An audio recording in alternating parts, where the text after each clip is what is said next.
Unity of Houston is an inclusive church where we seek to understand and live the teachings of Jesus and other spiritual masters.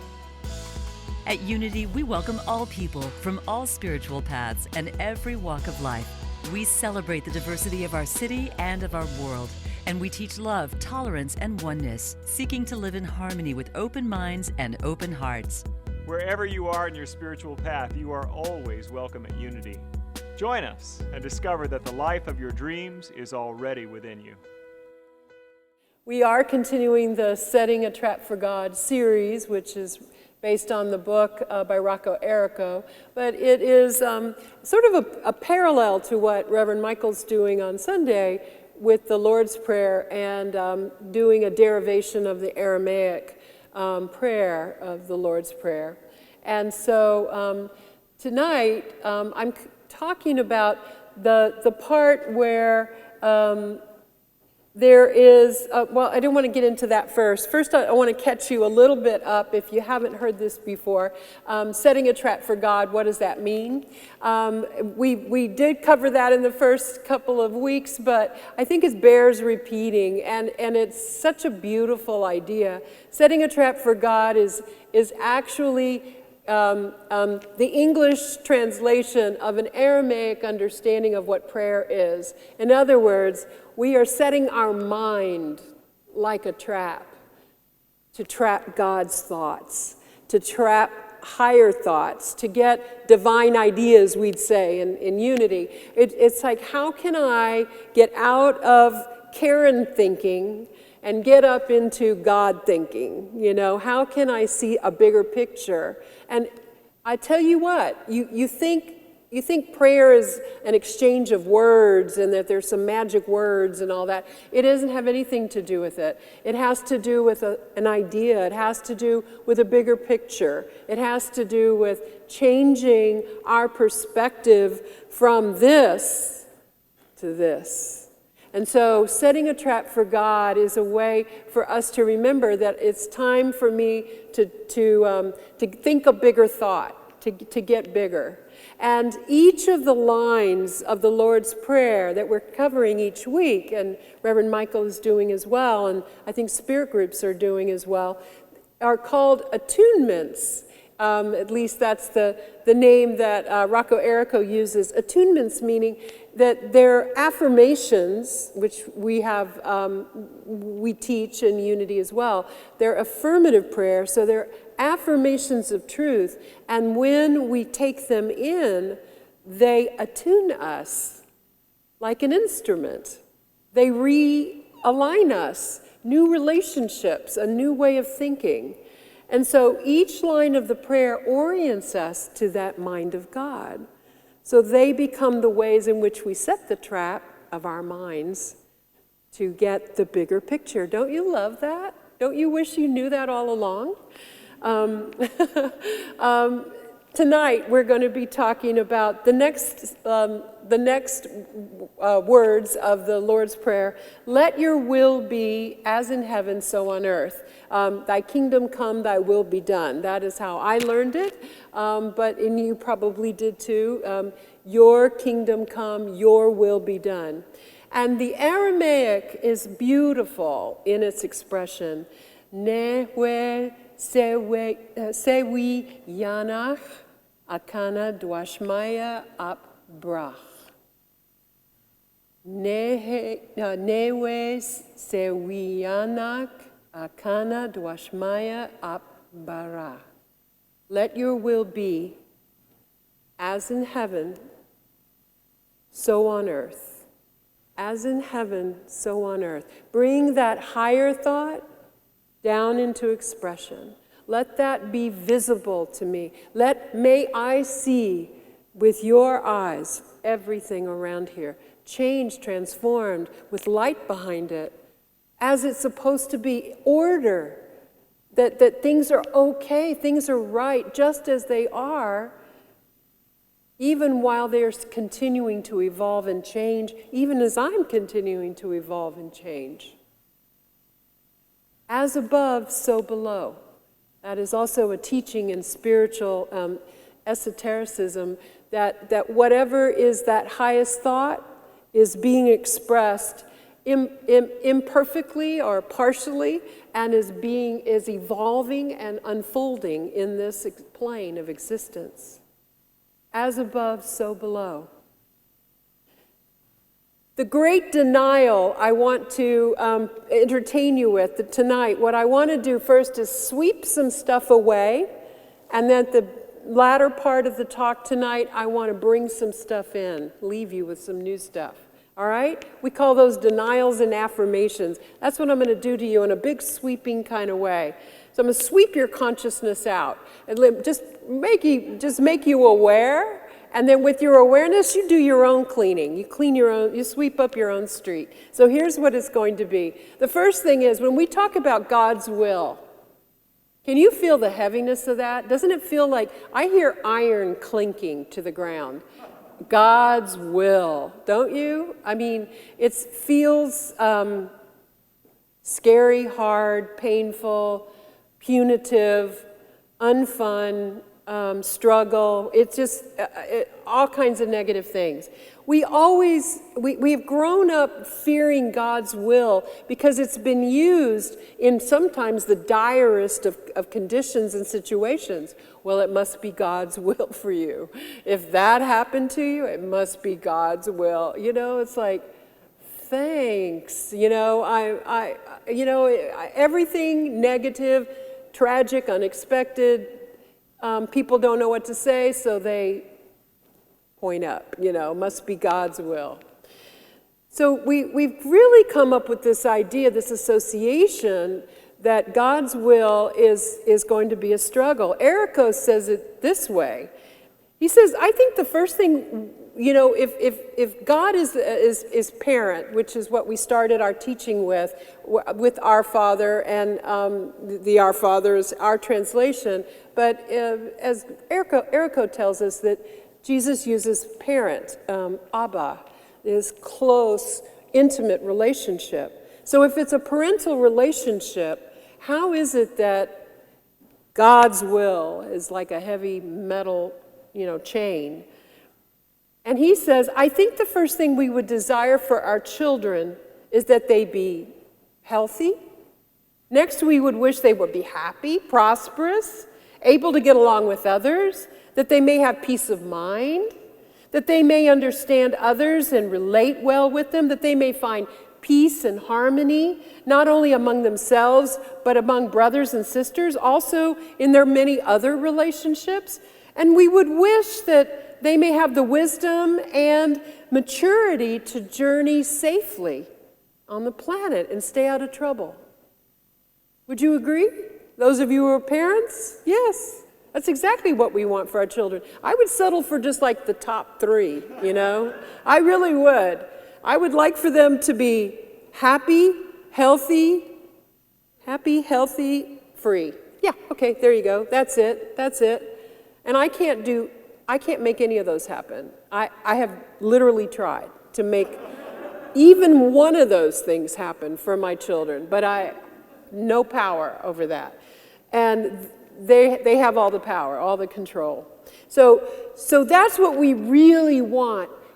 And so Ericko actually reminds us of what Jesus said in Matthew 7. It says, and Jesus said, and if then you who make mistakes know how to give proper gifts to your children, how much more shall your Father who's in heaven give good things to those who ask him? If that's what I want for my children, that's an enlightened stage as a parent. You know, I just want the top 3. I'd settle for that.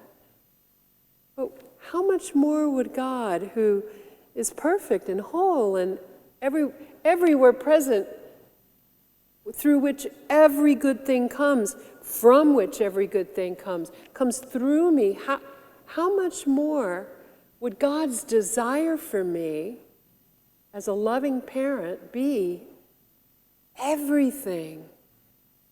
Things I haven't dreamt yet, things I haven't thought of, things I wouldn't necessarily expect in this lifetime.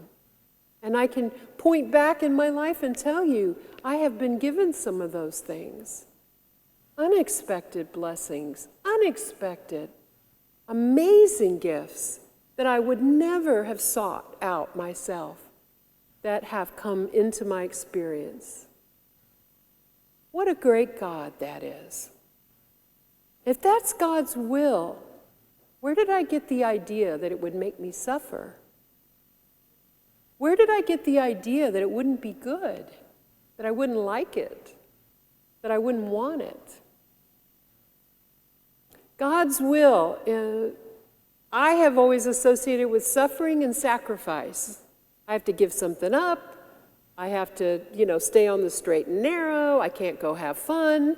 I can't, I have to follow the rules. I have to do the hard things. I have to give up. I have to move away from the things that I'm drawn to and go do the right thing, a good thing, become responsible and do some things that are necessary and needed. When I'm already a responsible person, and I was really being drawn by my heart to explore other things, to go in and experiment with my life. Why wouldn't God want that for me?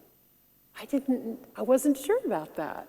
I didn't know if I'd get support on that. I didn't know if I was just out there on my own, experimenting out there, waiting, and God's patiently waiting over here for me to get back on track and go down the straight and narrow somehow. I think that I had a lot of conflict about that.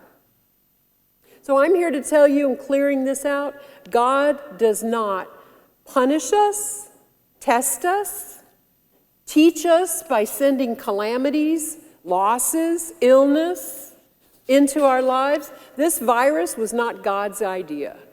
I'll tell you that. Exactly like that. It was God's idea that the multiplicity of diversity of ways that something could show up as life, that probably was God's idea. But the clashing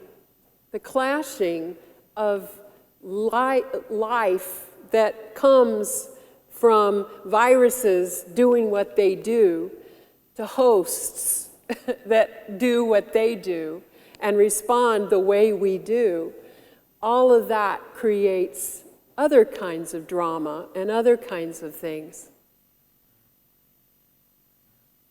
Poverty and suffering are not godly. In other words, those who are without, those who live a humble life, are not more godly necessarily. It isn't a mark of being chosen by God or being more holy because we are not living with material wealth or material giftedness. It's important for us to realize that everything that's here is meant to be enjoyed. Our lives are meant to be enjoyed. And everything that comes through our experience here is meant for us to live a life of happiness, because a loving parent would want us to be happy and to enjoy the things that come along. So don't allow yourself to fall back. Check yourself on those old ideas that you may have about wealth and poverty, or wealth and just getting by, those kinds of ideas. What were you taught? Who taught them to you? You can give them back. You can just say, no thanks. I don't want those ideas anymore. I want to enjoy my life. I want every good thing. I want to go places and do things. I want to be able to see the world. Erica says, a loving and caring parent would not inflict suffering on their children to teach them a lesson. We want our children to learn and to be sensitive and empathetic, but we don't want them to become ill or suffer so that they have to learn some lesson about life. In other words, we wouldn't incur those kinds of conditions on them. We bring enough misfortune on our own heads without the help of God, Wouldn't you agree? I made some doozies in my life and brought some things down on my own head, and I had to clean up my own messes because that's how the world works.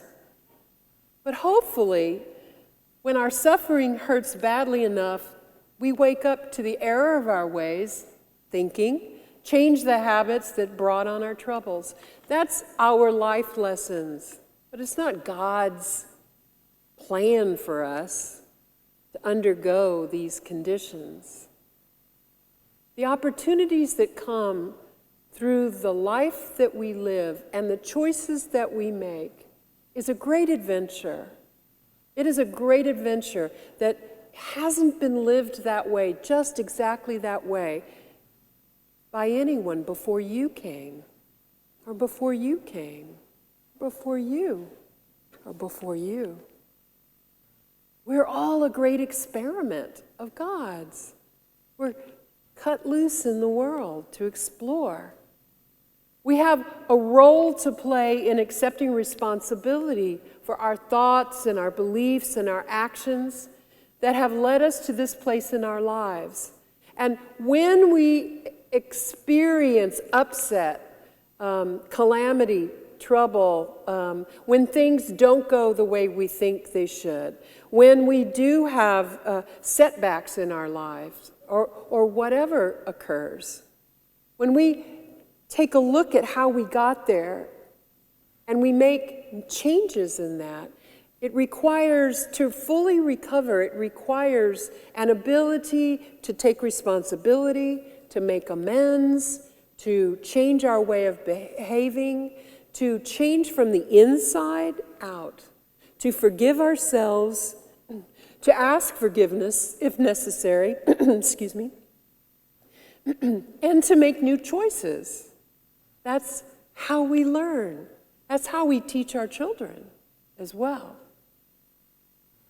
It's not God's will that we suffer, or that we hurt, or that we're wounded. And God does not take pleasure in that, and didn't send it to us, and brings every help necessary to us to do that recovery work, and to heal, and to smile again. God is not the reason for our suffering. God is the answer to our suffering. God joins us in transforming, moving into the experience of healing, of insight, of growing more compassionate, of understanding, of becoming wiser. This is that's God's hallmark. That's the surest sign of God's presence. When we can see how we were and how we are, what we're becoming. A greater expression of love. In Romans chapter 8, and we know that all things work together for good to those who love God and those who are called according to his purpose. If God is for us, who can be against us? God's pure desire is our joy. Siwiana is the root word for will, for wish, for desire, for delight, for pleasure. These are the words that are associated in the prayer, in that attunement of the Lord's Prayer. Siwiana. And in that will comes, yes, but so does wish, desire, delight, pleasure. These are the feeling that comes from it. This is God's kingdom. That's God's desire for us, that we have everything. Do not fear, little flock, for it is your Father's good pleasure to give you the kingdom. Harmony with the flow of life, that's God's will. Dua Shemaya, one of the words of the prayer. Shemaya is sky, heaven, cosmos, which means divine order. Everything that is already orderly. Erica says it this way. He says, Ancient savants and prophets used the term heaven to indicate a universal state of peace and harmony. Today, we also know that there are natural and unchangeable laws built into the elements of the physical universe that are natural, and systems natural and unchangeable laws, built into the elements of the physical universe that create planetary systems and make them perform in definite and harmonious ways by merely being just what they are. In other words, when we look up at the sky, the heavens, and we see their arrangement, how they are, all of the information that our probes and our telescopes are sending back to us, all of the ways in which we have learned about what is really out there. We are amazed at what we've learned about the laws that govern what is out there and how it's out there, and maybe even how it got there, and maybe how we got here. The elements of the universe express these inner laws, and they naturally function together in a balanced manner and in complete accord with each other. The essence of the universe is order and intelligence, he says. So the fourth prayer aligns us with the harmony that prevails throughout the universe.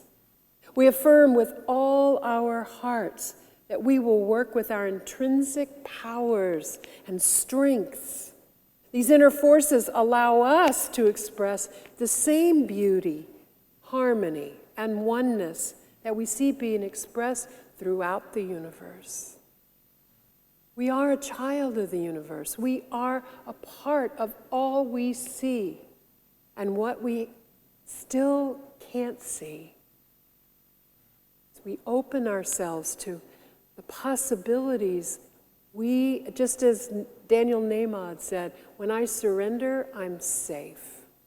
When I let go of not enough, not good enough, not smart enough, not whatever enough, when I let go of that, I'm perfect. I'm right where I'm supposed to be. I have everything I need right now.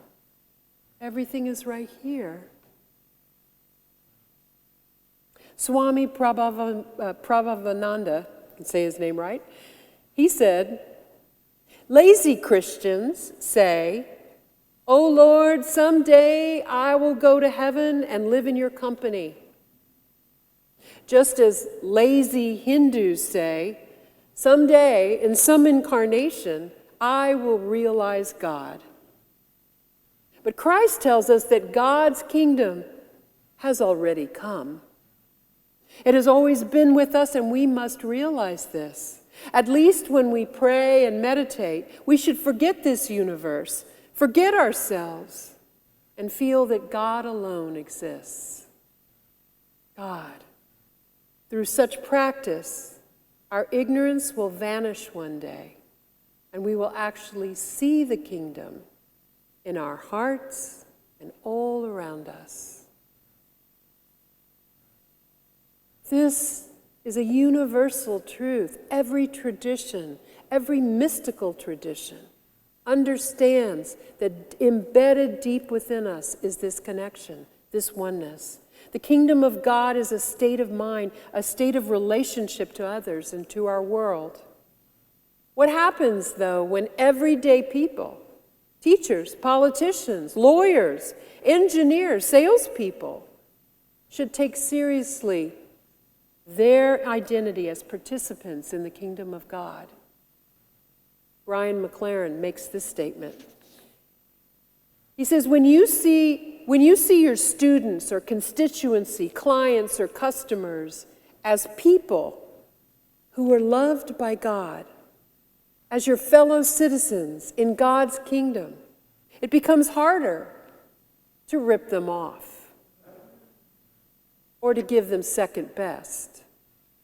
And when enough people begin to live with that viewpoint, in little ways as well as big ones, over long periods of time, things truly do change.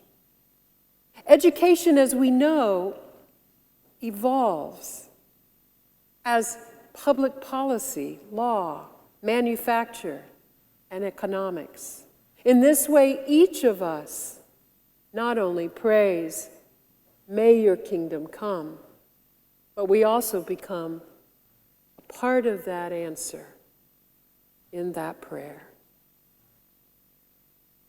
Newe sewi yanach akana dwashmaya appara. Let your desire be, as throughout the universe, also on earth. So now that we know that that's the prayer we can align with, can we not? Namaste. Thank you for watching this message today. I'd like to invite you to join us in person here on campus at Unity of Houston for Sunday morning or Wednesday evening services. If you can't be with us here on our campus, you can still join us live on Facebook or on our website, unityhouston.org, Sunday mornings at 11 a.m. Central.